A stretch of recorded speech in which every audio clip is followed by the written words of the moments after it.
केवल परीक्षा रद्द कर देने से समस्या का निराकरण नहीं है, अपितु जो नेक्सस में भिड़ा हुआ है, कौन है वो? सरकार का आदमी हो, गैर सरकारी आदमी हो, सेटर हो, उसको पकड़ के कठोर से कठोर दंड दीजिए, नहीं तो ये प्रक्रिया चलती रहेगी। प्रधानमंत्री ने कहा कि 1 करोड़ रुपया दंड लगेगा और 10 वर्ष की सजा। आज तक 2017 से लेकर इतना तक किस व्यक्ति को आपने सजा दिया भाई?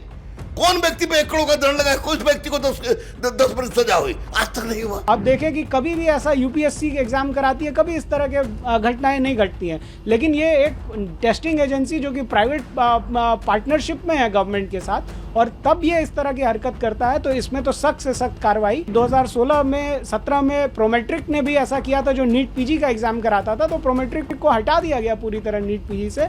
नेशनल टेस्टिंग एजेंसी को भी पूरी तरह से अब हटाने की जरूरत है। ये बड़ी दुखद बात है और ये पहली बार नहीं, बार बार हो रहा है, तो इसको रोकने की बहुत जरूरत है। ऐसे सीबीआई इंक्वायरी बैठा दी गई है, तो उम्मीद है कि इस बार कुछ पॉजिटिव होगा। मेरा मानना है कि अगर नीट में लीकेज को रोकना है तो एक ही तरीका है जो आईआईटी में होता है, जेईई में होता है। पेपर को आप ऑनलाइन कीजिए, लीकेज नहीं होगा।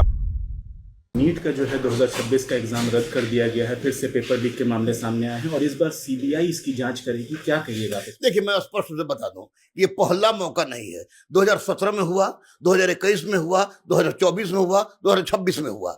एक बात बोलने में मुझे तनिक भी संकोच नहीं है कि परीक्षा संचालित करने में एनटीए कितना सीरियस रहती मुझे नहीं पता, लेकिन परीक्षा को लीक कराने में भी ज्यादा से ज्यादा लोग सीरियस रहते हैं, यानी सेटर्स का भरमार है। मैं बोल रहा हूं पूरा नेक्सस में आपको भिड़ा हुआ है। स्पष्ट रूप से मैं कहूंगा, सरकार से अनुरोध करूंगा कि केवल परीक्षा रद्द कर देने से समस्या का निराकरण नहीं है, अपितु जो नेक्सस में भिड़ा हुआ है, कौन है वो? सरकार का आदमी हो, गैर सरकारी आदमी हो, सेटर हो, उसको पकड़ के कठोर से कठोर दंड दीजिए, नहीं तो ये प्रक्रिया चलती रहेगी। आपको बता दें कि माननीय प्रधानमंत्री ने कहा कि 1 करोड़ रुपया दंड लगेगा और 10 वर्ष की सजा। आज तक 2017 से लेकर इतना तक किस व्यक्ति को आपने सजा दिया भाई? कौन व्यक्ति पे 1 करोड़ का दंड लगा? कुछ व्यक्ति को 10 वर्ष सजा हुई, आज तक नहीं हुआ। स्वाभाविक है कि इस परिस्थिति, ये बच्चों को मैं देख रहा हूं, बच्चे बिलख रहे हैं, गरीब बच्चे बिलख रहे हैं। कब तक ये चलेगा? ये पकड़ा गया अति उत्तम, नहीं पकड़ा तो चल जाते, डॉक्टर बन जाते, लोग इंजीनियर बन जाते। ये हर परीक्षा में हो रहा है। सरकार को टफ से टफ स्टेप लेना होगा। आप देखिए कि कई हमारे पास बच्चे हैं जिन्होंने हमें सोशल मीडिया प्लेटफॉर्म पे, टेलीफोन्स पे लगातार से हमसे कनेक्ट हो रहे हैं और कह रहे हैं कि ये इस तरह की घटना घटी है, ये गलत हुआ है। आप देखेंगे कि जो नीट की जो परीक्षा होती है, इसके लिए बच्चे क्लास 6-7 से तैयारी करते हैं। बहुत ही महंगी एजुकेशन है इसकी। तमाम कोचिंग इंस्टीट्यूट का एक गोरख धंधा चलता है इसके ऊपर। कई लोग ऐसे होते हैं जो कि बच्चों को गुमराह करने की कोशिश करते हैं, और इसी तरह से इस तरह का ये ब्लैक मार्केट चलता है, पेपर आउट से लेकर के हर चीज़ का। आप जहाँ पर अभी देखें तो हमारे पास जो बच्चे हैं, जिन्होंने, कई ऐसे बच्चे होते हैं जो बहुत ही गरीब परिवार से आते हैं। सेंटर्स जो एग्जामिनेशन का पड़ता है डिफरेंट सिटीज़ में पड़ता है, आपको वहाँ पर जाना पड़ता है दोबारा, वहाँ पर ट्रैवल का खर्चा होता है, अकोमोडेशन का खर्चा होता है। कोई उनके साथ जाता है, यदि कोई बच्चियाँ होती हैं हमारी, उनके साथ उनके पिता या माता जाते हैं तो उनको भी छुट्टी लेनी पड़ती है। तो इस तरह की तमाम दिक्कतें जो होते हैं वो बच्चों को होता है। ये एग्ज़ाम कैंसिल करना, कहना बड़ा आसान होता है कि हमने एग्ज़ाम कैंसिल कर दिया जी, अब सारी पारदर्शिता आ गई। ऐसा नहीं होता है। आज मेरी जो 6 मई को तैयारी थी, वो तैयारी मेरी आज है या नहीं, ये तो बहुत ही डिफरेंट है ना। और ये सारी चीज़ें अभी रोक दी गई हैं। इमीडिएटली डेट्स दें कि कब करेंगे एग्जामिनेशन, कैसे होगा एग्जामिनेशन, क्योंकि अब क्या होगा कि एग्जामिनेशन रोक दिया गया, अब फ्रेश एग्जामिनेशन। अब 2 महीने तक बच्चों को एक टेंशन रहेगा, एक चिंता रहेगी कि अब आगे क्या करना है। साथ ही साथ जो पूरा एकेडमिक साइकिल है वो डिस्टर्ब हो जाता है। कोविड 2020 में हुआ, 2025 तक हमारे जो एजेंसीज हैं उन्होंने काउंसलिंग को डिले करने का बहाना बनाया कि कोविड के वजह से हो रहा है। तो एक ऐसी घटना जब घटती है तो सालों तक एकेडमिक डिले होता है। जो बच्चों को, अभी ऑलरेडी एक मेडिकल शिक्षा ऐसी होती है जिसमें सिर्फ डॉक्टर बनने के लिए आपको 5.5 साल लगते हैं। उसके बाद कम से कम आपको 3 साल की पीजी और 3 साल की सीनियर रेजिडेंसी करनी पड़ती है। यानी 10 साल का खेल सिर्फ डॉक्टर बनने के लिए, बेसिक मिनिमम क्वालिफिकेशंस लाने के लिए है। अगर उससे आप ऊपर जाना चाहते हैं तो और आपका कोई रोक नहीं है, और मतलब कोई समय सीमा नहीं है।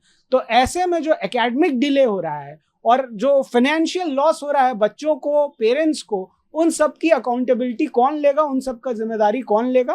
ये बहुत ही गंभीर मामला है। इसको ऐसे नहीं देखा जा सकता है कि ये कोई एग्जाम डिले हुआ। ये कोई एग्जाम नहीं, ये बहुत सीरियस एग्जाम, बहुत सीवियर एग्जाम है।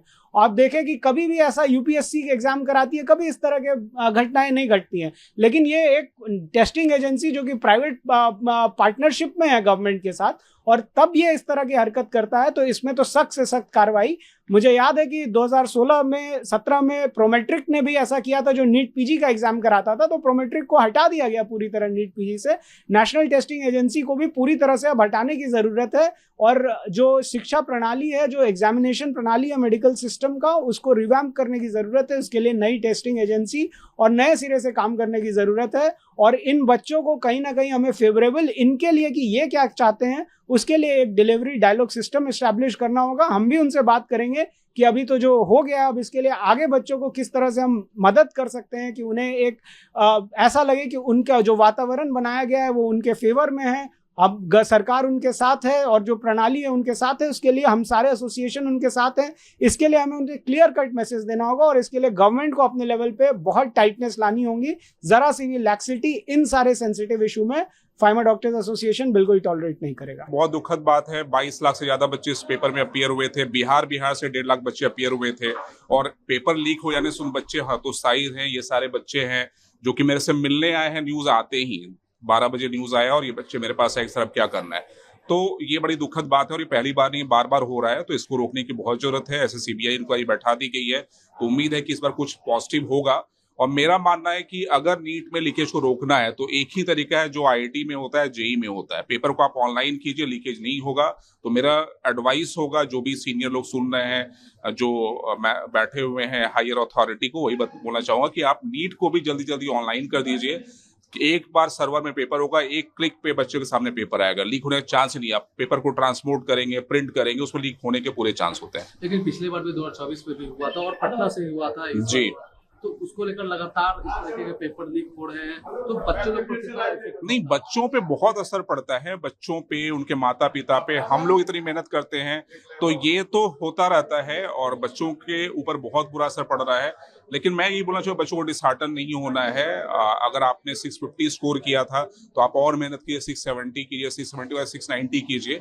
तो अब अफसोस करने की जरूरत नहीं है, एनटीए ने अनाउंसमेंट कर दिया है, हमें झेलना पड़ेगा वो, और हम टीचर लोग रेडी हैं उसके लिए। और हम लोग बच्चों को जो रीनीट एग्जाम देंगे उनको हम लोग फ्री में तैयारी कराएंगे, ऑफलाइन में भी और ऑनलाइन में भी। आप लोगों को फिर से मेहनत करना पड़ेगा। हाँ, मेहनत करना पड़ेगा, उसके और कोई उपाय नहीं है, और हम चाहते हैं कि बच्चे अच्छा करें। प्रभातखबर.com, विश्वास वही, रफ्तार नहीं।